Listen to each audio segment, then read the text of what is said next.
Queridos irmãos, tempos atrás, muito tempo atrás, aconteceu uma coisa comigo que foi algo que, quando na minha casa, a gente fez muita lentilha. E a gente talvez esperava muito mais gente para comer aquela lentilha, e a lentilha foi comida durante muitos dias. E eu vou dizer o seguinte, que eu gostava de lentilha, mas depois da experiência de ficar comendo lentilha tantos dias, hoje, se dá para escolher, eu prefiro não comer lentilha. É uma coisa que me lembra aquele tempo ruim, em que eu comia sempre a mesma coisa. Embora inicialmente não fosse um problema, eu gostasse de lentilha. Pois bem, no texto de hoje, Deus nos dá motivos para agradecer. Mesmo quando talvez humanamente falando, a gente não encontre tantos motivos para agradecer assim. E Deus nos faz isso especialmente em meio às nossas jornadas. O povo de Deus no Antigo Testamento estava no meio de uma jornada. Estava saindo do Egito em direção à Terra Prometida. E durante toda essa jornada, Deus providenciou ao seu povo o maná. Todo dia. Pensa bem, caía pão do céu no meio do deserto, um lugar em que nem se eles fossem os mais habilidosos do mundo, eles conseguiriam comida para toda aquela gente. Em nenhum dia faltou comida, em nenhum dia faltou maná. Como nós vivemos as jornadas da nossa vida? O que falta? O que a gente considera que falta na nossa vida hoje? Lá em Números, no capítulo 11, o contexto é um contexto todo especial. O povo estava partindo do Monte Sinai, onde Deus tinha dado para eles os 10 mandamentos, e eles estavam em direção à Terra Prometida. Era uma jornada, uma caminhada com muita esperança. Eles começaram a viagem, só que essa viagem começou como se fosse assim com o pé errado.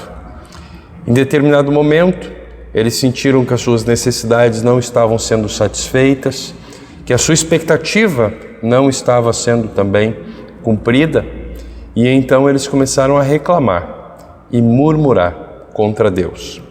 Veja que Deus nos dá motivos para que a gente se alegre, mesmo quando nós encontramos motivos para reclamar. Essas murmurações do povo de Deus fazem com que Deus volte a sua ira contra o seu povo. Essas murmurações iniciaram entre o povo e depois se tornaram públicas e chegaram até os ouvidos dos líderes. E finalmente foram os líderes do povo de Deus que se juntaram às murmurações do seu povo. Primeiro isso acontece com Arão e Miriam, irmãos de Moisés, e agora, nessa altura aqui do texto, Moisés também reclama. Moisés também murmura. E o que eles reclamam? O que eles querem? Eles querem comer carne. Poxa vida, não tem carne no meio do deserto. Deus está nos dando comida, mas Ele está nos dando só pão, só o maná. Não está nos dando carne. Eles reclamaram do maná. Percebem? Que antes era uma bênção de Deus e era reconhecido como uma grande bênção de Deus e agora é motivo de reclamação. Eles não aguentam mais comer o maná. Eles reclamam que não tem nada para comer além do maná, dia após dia. Eles citam um grande cardápio que teriam à disposição no Egito, talvez uma vaga lembrança de algo que tenha acontecido uma vez ou outra. Uma lista de alimentos que eles tinham vontade de comer no Egito e que eles tinham para comer a hora que quisessem. Era mais ou menos assim que eles descrevem. Nós gostamos do peixe que nós comíamos no Egito. Nós gostamos dos melões e de tudo aquilo que o texto cita.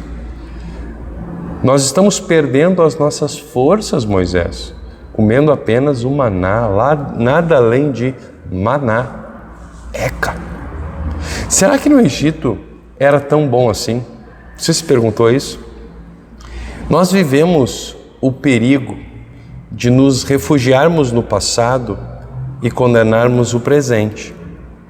Criança que escuta adulto se lamuriando e criticando o presente enquanto o passado é louvado, tende a desenvolver um sentimento de rejeição do presente e do futuro.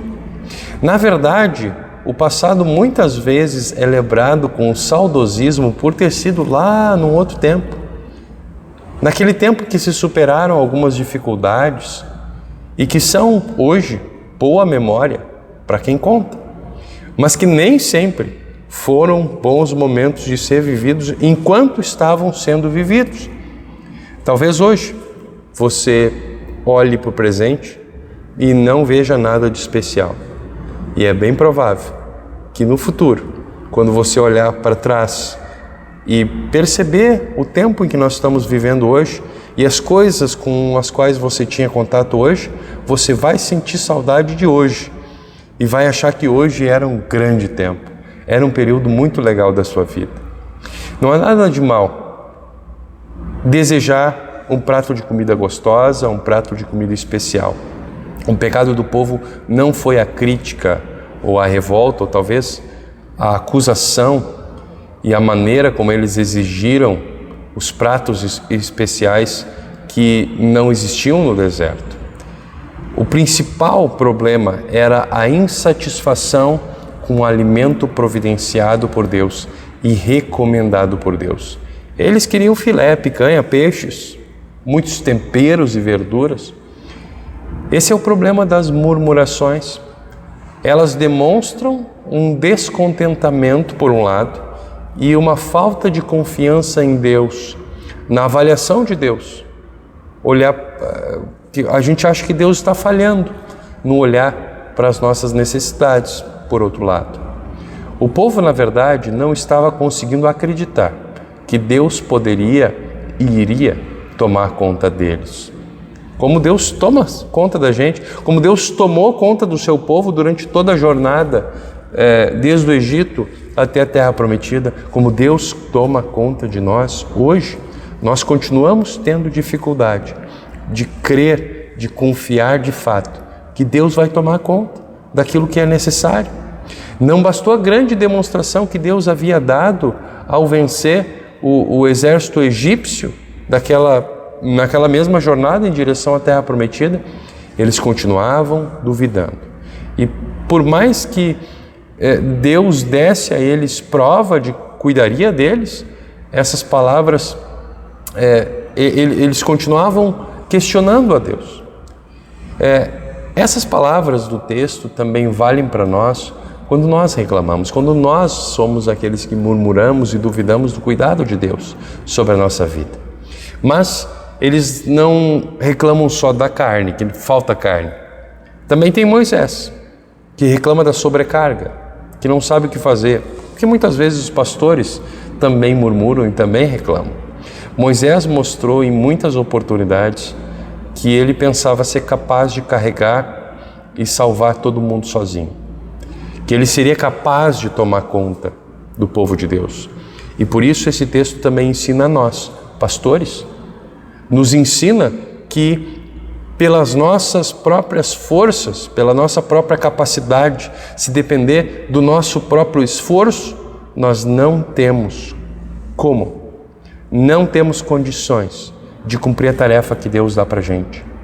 E isso também o povo de Deus deve entender, deve compreender, deve de alguma forma aprender com esse texto e a partir dessa perspectiva também olhar para os pastores. Não como aqueles que têm condições e que têm que cumprir isso, mas como aqueles de fato que não têm condições de cumprir a tarefa que Deus deu para eles e por isso precisam de ajuda. Precisam que Deus haja acima de tudo e precisam também que a igreja colabore e pegue junto com o pastor. Deus quer envolver e responsabilizar o seu próprio povo. E por isso ele pede a Moisés para escolher 70 líderes e Deus também espera mudanças nessa direção. Ele espera que gente do povo se torne liderança pela ação do próprio Deus e pegue junto na liderança do povo. Moisés, o líder do povo de Deus, também se tornou aqui nesse contexto um reclamão. Então o líder do povo reclama com Deus e de alguma forma briga com Deus.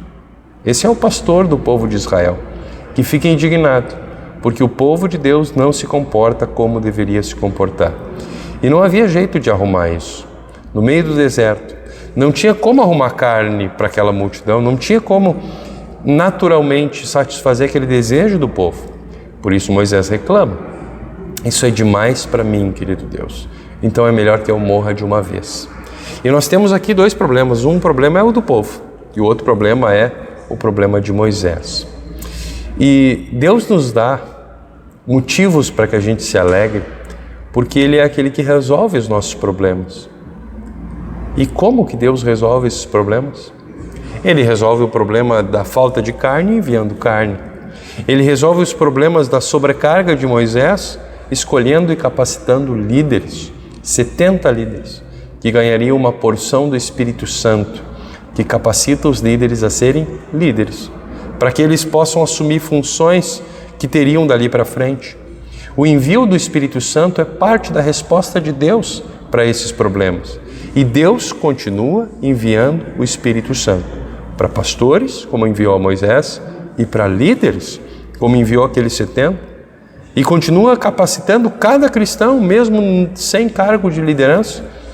E Deus continua também resolvendo os problemas do seu povo e das lideranças do seu povo, nos dando paciência, para que a gente possa esperar sem reclamar, sem murmurar.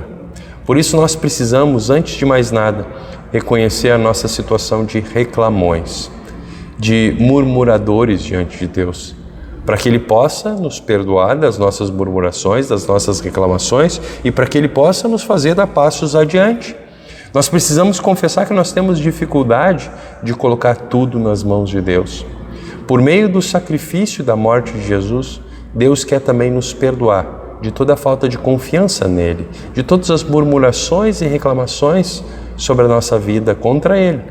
Então, pare de reclamar e comece a agradecer a Deus por cada pedacinho de maná que Ele enviou para você, para a sua vida. Nós somos chamados a viver em ações de graça, que tudo aquilo que a gente faz seja ação de graça. Ação ou ações de graça são justamente o oposto de murmurações. Uma vida de gratidão a Deus é justamente o oposto de reclamar contra Ele. A murmuração é tão condenada no texto bíblico porque é o oposto da proposta de vida que Deus tem para o seu povo. Hoje, a vida do cristão deve ser uma vida de ação de graças por todas as bênçãos que Deus envia sobre nós e não o contrário. Não uma vida de reclamações e murmurações. Que Deus abençoe essas palavras no nosso coração, para que nós possamos viver uma vida de gratidão a Deus, de contentamento por aquilo que Ele já nos deu, de reconhecimento que aquilo que Ele já nos deu, especialmente no Seu Filho Jesus, é mais do que nós precisamos. Amém.